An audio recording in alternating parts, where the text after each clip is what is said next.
राम ने भेजा है। राम के लिए काम करती हो? करती हूँ। जानती हो इस बैग में क्या है? हाँ। और ये भी जानती हो कि अगर पकड़ी जाती तो जेल हो जाती? हाँ, जानती हूँ। तुम्हारी माँ तुम्हें इन कामों के लिए मना नहीं करती? इतने दिनों मेरी माँ ने मुझे पाला है, अब मैं उसे पालती हूँ। उसका और कोई सहारा नहीं।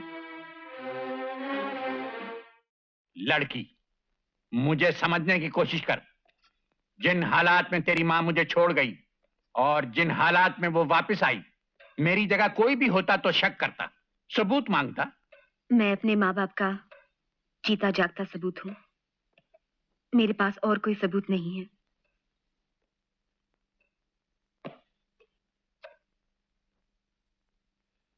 जिद्दी, बिल्कुल मेरी तरह है। पराई लड़कियों को इस तरह नहीं छूते सेठ जगतपाल।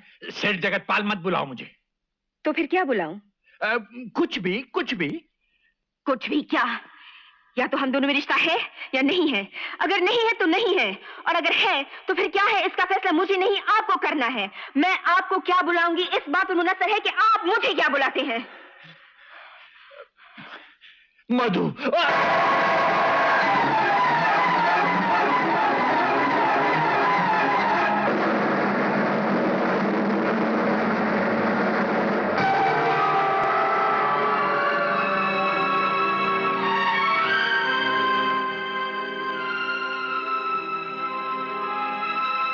बेटी।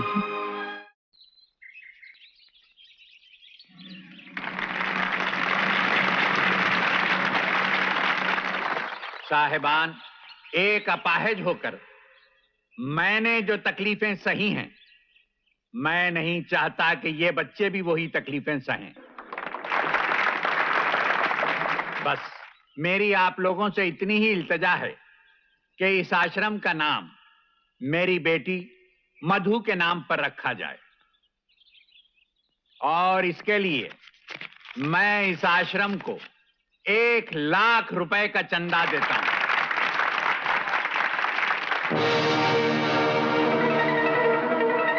बाबा देखो ना, जिंदगी कितनी अजीब है।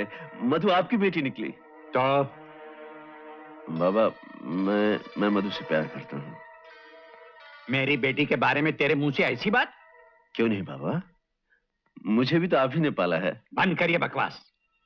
नाली का कीड़ा, तुझे पाल पोस कर बड़ा किया तो आज मेरे सामने जबान चलाता है। हमारे घर में नाली का कीड़ा कौन समझा जाता था, इसे हम भूल ही जाएं तो बेहतर है।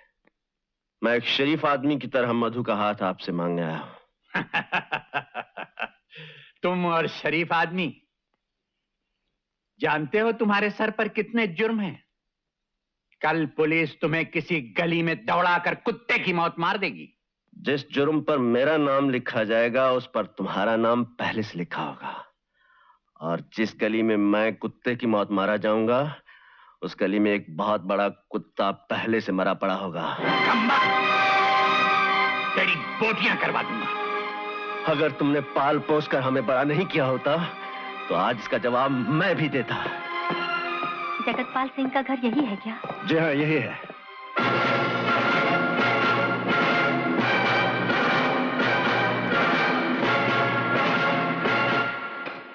सरस्वती। भाभी, भाभी, आप जिंदा हैं भाभी। आपको देखकर कितनी खुशी हुई। भाभी, मैं बहुत शर्मिंदा हूं, मुझे माफ कर दीजिए भाभी। मैंने आपको कहां कहां नहीं ढूंढा, आप नहीं मिली, मुझे माफ कर दीजिए भाभी। भूल जाओ जगतपाल, मैं भी भूल चुकी हूँ। बस इतना बता दो, मेरे बेटे कहाँ है? तुम्हारे बेटे? भाभी, तुम्हारे बेटे तो बहुत बड़ा कारोबार करते हैं। ये सारी रौनक उन्हीं से है। जहाजों का कारोबार करते हैं, दुबई में रहते हैं। दुबई? हाँ, कौन सा दूर है। आज अगर तार कर दूंगा तो अगले हफ्ते चले आएंगे। अगले हफ्ते? अगर आप एक हफ्ता इंतजार करना नहीं चाहती हैं भाभी, तो कल ही उनका जहाज दुबई जा रहा है, आप उसमें चले जाइए। आपको देखकर बाग बाग हो जाएंगे भाभी, हमेशा आपको याद करते थे। हाँ इंस्पेक्टर बलराम, तुम पुलिस में हो, मगर मैं तुम्हें एक ऐसी बात बता सकती हूँ कि तुम्हारे कान खड़े हो जाएंगे। यहाँ ऐसे लोग हैं जो गरीब लड़कियों को नौकरी का लालच देकर उन्हें फुसला लेते हैं, फिर जहाजों में डालकर उन्हें विदेश भेज देते हैं। वहां उनका व्यापार होता है। क्या बात कर रही हो? सच कह रही हूँ। एक लड़की वहां से बचकर भाग आई, उसने मुझे बताया। मुझे उससे मिला। सच निकला तो क्या करोगे? तुम क्या समझते क्या करूंगा? मैं क्या इतना बेगैरत हूं कि मेरे देश की लड़कियां बिकती रहें और मैं ये वर्दी पहनकर आंखें नीचे देखता रहूं? तेरी कसम शोभा, उन जहाजों में आग लगा दूंगा मैं।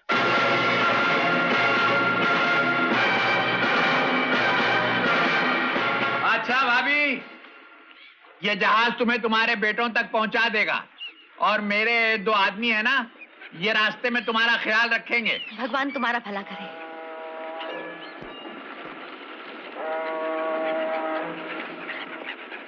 ऐसा ख्याल रखना कि बुढ़िया वापस ना आए, समझा? अरे किस बात की देर है जालिम, बोट छोड़ो छोड़ो, जल्दी करो।